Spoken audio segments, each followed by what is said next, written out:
교재 29페이지 보겠습니다. 나오미와 룻은 베들레헴 땅으로 다시 돌아왔지만 그곳에서 새로운 삶을 살아가기란 쉽지 않았고 간간히 밭에서 이삭을 줍던 룻은 보아스를 만나게 됩니다. 보아스는 룻이 어려움 가운데에서도 나오미를 따라 베들레헴 땅으로 온 것을 듣고 룻에게 호의를 베풀며 이삭을 줍는 일에도 많은 편의를 제공해 줍니다. 이런 일들을 전해 들은 나오미는 보아스가 자신들의 기업을 물을 자가 되리라는 확신을 가지고 보아스와의 만남을 계속 이어가도록 격려해 줍니다. 룻이 시어머니 나오미를 따라서 이제 베들레헴 시어머니의 고향으로 돌아와서 살아가는 모습을 오늘 2장에서 묘사하고 있습니다. 오늘 2장에는 특별히 우리가 하나님을 믿는 사람으로 일상생활을 어떻게 살아야 하는가, 이 세상 안에서 어떤 삶의 태도를 가져야 하나님께 영광이 되고 세상에 덕이 되는가, 우리의 크리스찬의 일상생활에 관한 좋은 교훈을 주고 있습니다. 자, 룻이라는 여인이 참 현숙하고 훌륭한 여인입니다. 룻의 모습을 한번 몇 절로 살펴보겠습니다. 자, 2절 말씀 한번 보시죠. 자, 2절 말씀 함께 읽습니다. 시작. 모압 여인 룻이 나오미에게 이르되 원하건대 내가 밭으로 가서 내가 누구에게 은혜를 입으면 그를 따라서 이삭을 줍겠나이다 하니 나오미가 그에게 이르되 내 따라 갈지어다 하매. 자, 당장 이제 시어머니 따라서 룻이 왔는데 룻은 모압 여인입니다. 베들레헴에 아는 사람이 한 명도 없습니다. 날 때부터 지금까지 모압에만 살았죠. 그러니까 지금 오긴 왔는데 시어머니가 재산이 있는 것도 아니고 유력한 사람이 도와주는 것도 아니고 아직은 어떻게 해야 될지 모를 때 시어머니에게 묻습니다. 2절에 내가 밭으로 가서 누구에게 은혜를 입으면 이삭을 줍겠습니다. 이 말은 어머니 당장 저희가 먹을 게 필요하지 않습니까? 어머니 댁에서 쉬십시오. 제가 이렇게 밭에 가서 이삭을 수확을 다 할 때 구약 성경의 이 모세오경에 보면 우리로 말하면 벼농사 같은 거 할 때 싹 이렇게 수확물을 가지고 갈 때 일부를 남겨두어라. 밭이나 논의 귀퉁이에 남겨두어서 가난한 사람, 논이나 밭이 없는 사람이 먹을 게 없는데 수확한 밭에 갔을 때 이삭이라도 주울 수 있는 것을 미리 좀 어느 정도 남겨둬서 가난한 사람들도 배를 굶지 않도록 하라 하는 것이 하나님의 명령이었습니다. 그러니까 2절 말씀에 내가 누구에게 은혜를 입으면 그를 따라서 이삭을 줍겠습니다 하는 말은 수확이 끝난 밭에 가서 남은 이삭을 거두어서 그걸 가지고 집에 와서 어머니 식사를 차려드리겠습니다, 이런 뜻입니다. 그러니까 여러분, 룻의 입장에서는 조금만 마음을 고약하게 먹으면 어머니 우리 뭐 먹고 살아요? 뭐 해야 됩니까? 이 따질 수도 있는데요, 룻이 지금 어제 우리가 보았지만 시어머니 따라서 아무 연고 없는 베들레헴에 시어머니 봉양하러 온 거 아닙니까? 시어머니가 재산이 있는 것도 아니고 대단한 기대가 있는 게 아니라 오직 홀로 되신 어머님을 잘 모셔야 되겠다. 어떻게 저 연세 드신 어머니를 홀로 고향에 보내느냐, 그 내가 마음이 불편하다. 그래서 지금 시어머니 따라와서 어머니 제가 이삭 주우러 가겠습니다. 어머니 조금 배고프시더라도 좀 기다리십시오. 참 예의도 바르고 시어머니에게 잘하는 훌륭한 며느리입니다. 먼저 시어머니에게 물을 줄 아는 예의 바른 여인이다 하는 거죠. 그리고 7절에 보십시오. 자, 그래서 이제 이삭 주우러 갔습니다. 이삭 주우러 갔는데 7절 이삭 줍는 그 보아스의 밭에 가니까 그의 말이 나로 베는 자를 따라 단 사이에서 이삭을 줍게 하소서라고 부탁하였고, 룻의 모습을 보십시오. 아침부터 와서는 잠시 집에서 쉰 후에 지금까지 계속하는 중이니이다. 계속 그 보아스가 유력하고 부자니까 보아스의 밭에 가서 이삭을 줍는데 보아스가 그 밭에 들러서 상황이 어떠냐, 형편이 어떠냐 물으니까 저 여인이 있는데 하인인 제가 보기에 저렇게 성실한 여인이 있나 싶습니다. 잠깐 집에 가서 시어머니 뵙는 시간 빼고는 저렇게 열심히 일을 합니다. 여러분, 지금 이 하인과 룻은 처음 만난 사이 아닙니까? 그러니까 시어머니에게도 예의가 바르고 매사에 예의도 바를 뿐 아니라 성실함이 몸에 밴 여인이 룻이라 하는 걸 볼 수 있습니다. 그걸 딱 들으니까 보아스가 야, 참 훌륭한 여인이다. 들어보니 모압 여인인데 시어머니 복양하러 왔지, 하인에게 들으니 누구보다 성실하다고 하지, 참 흠이 없는 여인이다. 그래서 그 여인을 부릅니다. 앞으로 다른 밭에 가지 말고 우리 밭에 와서 이삭을 주우라고 배려를 하는 거죠. 그 말을 들었을 때 보아스에게 감사하는 룻의 모습을 보십시오. 자, 13절입니다. 13절 말씀 함께 읽어보죠. 시작. 룻이 이르되 내 주여, 내가 당신께 은혜 입기를 원하나이다. 나는 당신의 하녀 중에 하나와도 같지 못하오나 당신이 이 하녀를 위로하시고 마음을 기쁘게 하는 말씀을 하셨나이다 하니라. 아멘. 보아스가 앞으로 이 밭에 와서 이삭을 주우라 라고 말을 하니까 보십시오. 나는 당신의 하녀 중에 하나와도 같지 못합니다. 감사합니다. 겸손하게 깍듯하게 지금 보아스에게 예의를 다해서 고마움 표합니다. 우리가 지금 몇 구절 살펴봤는데 여러분, 우리가 실제로 생각해 보면 룻은 믿음이 좋은 여인이라고 보기가 어렵습니다. 모압에서 자라서 모압에서 자랐기 때문에, 태어나서 자랐기 때문에 시어머니의 믿음의 영향을 받긴 했겠지만 사실은 룻이 믿음 생활을 아주 잘했다는 기록은 없습니다. 어머니가 하나님을 믿으니 저도 어머님 따라 하나님을 믿고, 어머니가 고향으로 돌아가니 그 고향을 제 고향으로 삼아 살아가겠습니다. 그러니까 룻은 우리가 추정하기로 처음부터 믿음이 좋은 게 아니라 성실하고 예의 바르고 성품이 좋은 사람이었다가 시어머니를 통해서 믿음 생활까지 잘 하게 되니 하나님 앞에 복을 받은 여인이 된 겁니다. 그래서 오늘 첫 번째 기도 제목은 일상의 삶에서 모범적인 삶을 살게 하소서 하는 것입니다. 일상의 삶에서 모범적인 삶을 살게 하소서. 룻처럼 힘들고 어려운 어머니 잘 돌보고 예의 바르게, 그리고 성실하게, 처음 본 보아스에게도, 처음 본 보아스의 하인에게도 야, 참 훌륭한 여인이다, 돋보이는 사람이 된 거죠. 그러다 보니까 더 칭찬할 게 많아지는 겁니다. 여러분, 참 이게 생각을 해보세요. 만약에 룻이 조금 마음이 비뚤어진 여인이면 베들레헴까지 오지 않았겠죠. 와서도 내가 시어머니 따라왔으니 생계는 시어머니가 책임지라, 이런 식으로 행동했으면 얼마나 고부관계가 어려워졌겠습니까? 예의 바르고 성실하고 참 훌륭한 여인이었기 때문에 다윗의 할아버지 오벳을 낳은 영광스러운 예수님의 가문에 들 수가 있었다. 가끔 주님을 믿기는 하는데 세상 속에서 일상 삶에서 모범이 되지 못해서 예수 믿는 사람들이 때로는 비난을 받을 때가 많이 있습니다.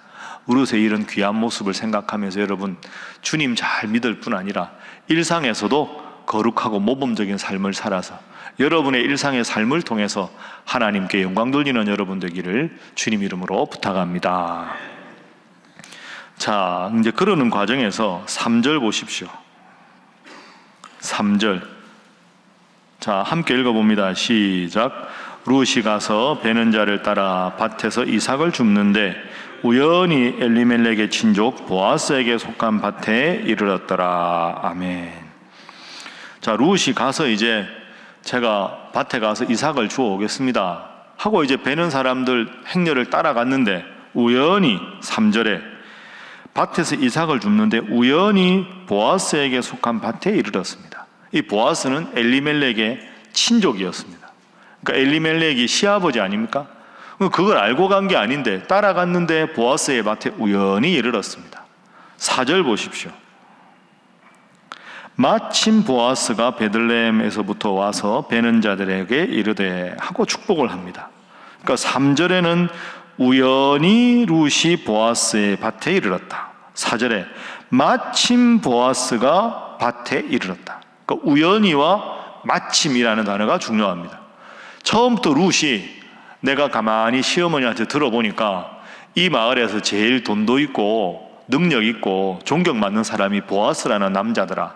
내가 보아스라는 남자하고 좀 친하게 지내서 부잣집이니까 뭘 좀 받아야 되겠다. 전혀 그런 마음이 아니었습니다. 우연히 따라간 곳이 보아스의 밭이었다.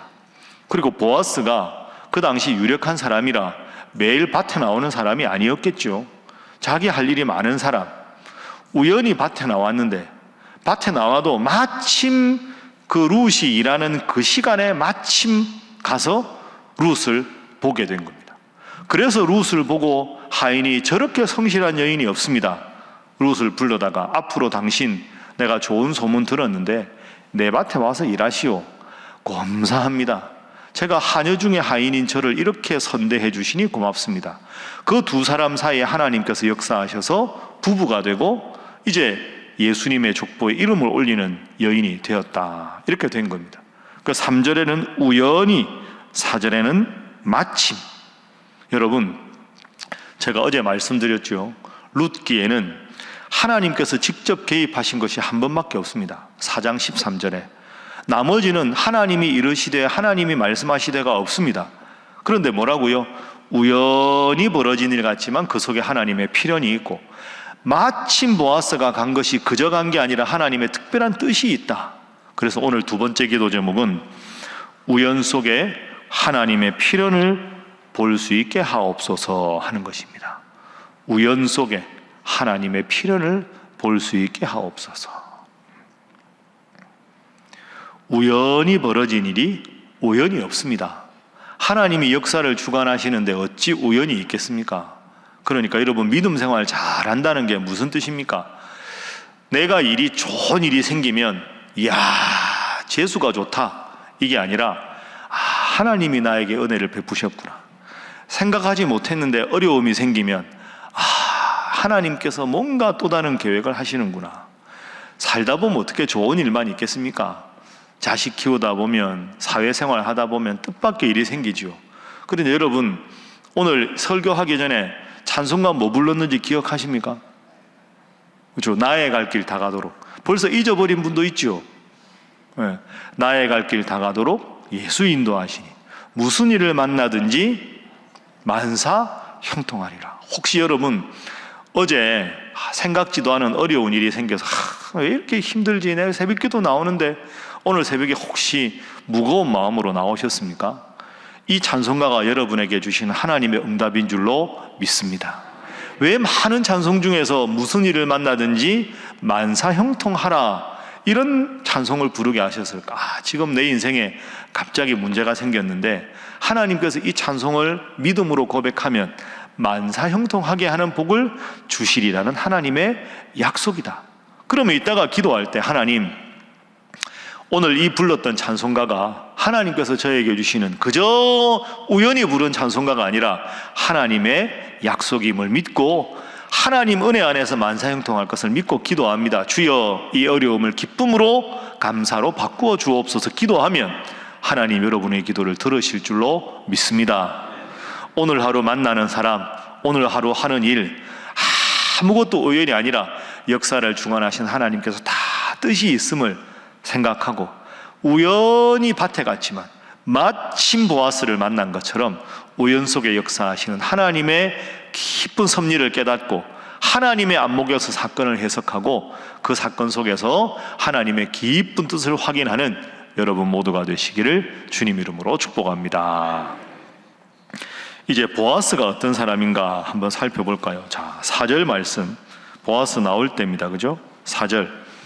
자, 함께 읽어봅니다. 시작.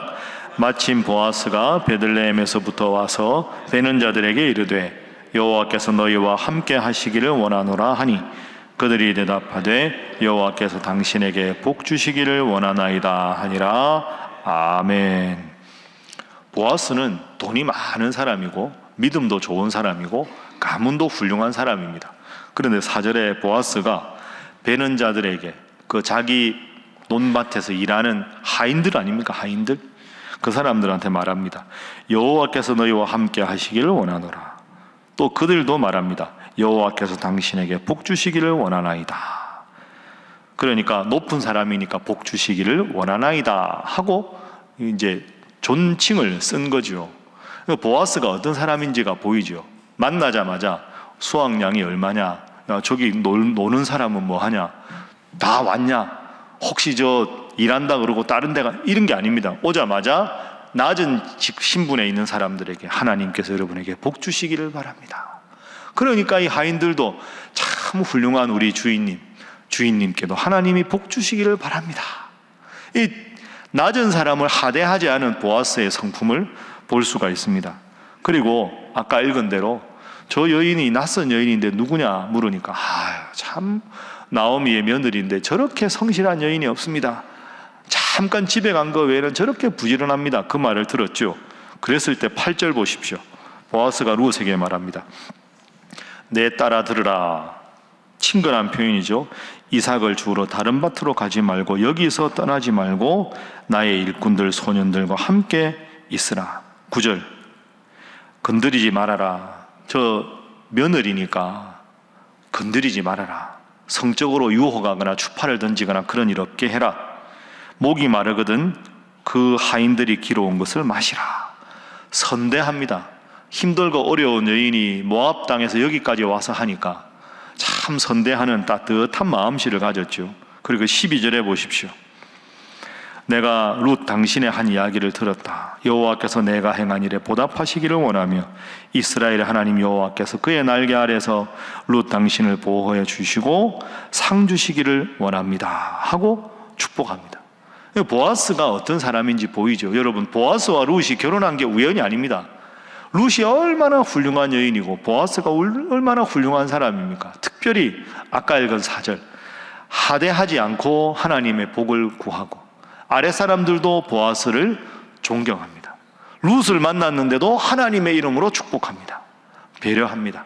세 번째 기도 제목은 하나님 안에서 서로 축복하며 살게 하소서 하는 것입니다. 하나님 안에서 서로 축복하며 살게 하소서. 보아스는 지금 하인들 만났을 때도 하나님의 복을 먼저 말하고 룻을 만났는데도 하나님의 복을 말하고, 그게 무슨 뜻입니까? 하나님을 잘 믿는 사람이었다. 신분에 관계없이 모든 사람에게 하나님의 은혜를 선포하고 하나님의 복을 말하는 사람. 그러니까 보아스의 말을 들으면 함께, 그러니까 보아스 같은 믿음이 있는 사람이면 어디 가나 하나님께 영광을 돌리는 이런 분위기가 되지 않겠습니까? 오늘 말씀을 정리하겠습니다. 여러분, 항상 모든 일에 일상에서 룻처럼 모범적인 삶을 살아가십시오. 그러면 하나님께서 우연처럼 보이는 일이 아니라 특별한 하나님의 섭리로 여러분을 항상 하나님의 은혜 안에서 좋은 길로 인도하실 겁니다. 그리고 모든 사람 만날 때 하나님의 은혜를 말하고 하나님의 영광을 돌리는 그런 보아스와 같은 인물이 되셔서 정말로 보아스와 룻을 통해서 오벳이 태어나는 여러분에게 상상도 할 수 없는 큰 은혜와 섭리가 여러분의 삶에 충만하시기를 주님 이름으로 축복합니다. 기도하겠습니다. 하나님, 예배당에서뿐 아니라 일상에서도 주님 믿는 자답게 살아가게 하시고 룻처럼 예의 바르고 겸손하고 순종하며 성실한 삶을 살며 보아스처럼 낮은 사람이라도 하대하지 않고 늘 하나님의 은혜를 선포하고 하나님의 복을 선포하는 복된 신앙인 되게 하여 주셔서 우리 인생에 만나는 사람마다 하는 모든 일마다 하나님 함께 하셔서 하나님 안에 잘 되고 잘 되는 복으로 역사하여 주옵소서. 위에서 기도하시고 우리 신일교회가 그런 교회 되게 하여 주옵소서. 호국 보훈의 달을 맞이하여 이 나라 대한민국이 그런 나라가 되게 하여 주옵소서. 한국교회가 그런 교회가 되게 하여 주옵소서. 함께 기도합니다. 주여 믿습니다. 주여 믿습니다. 주여 믿습니다.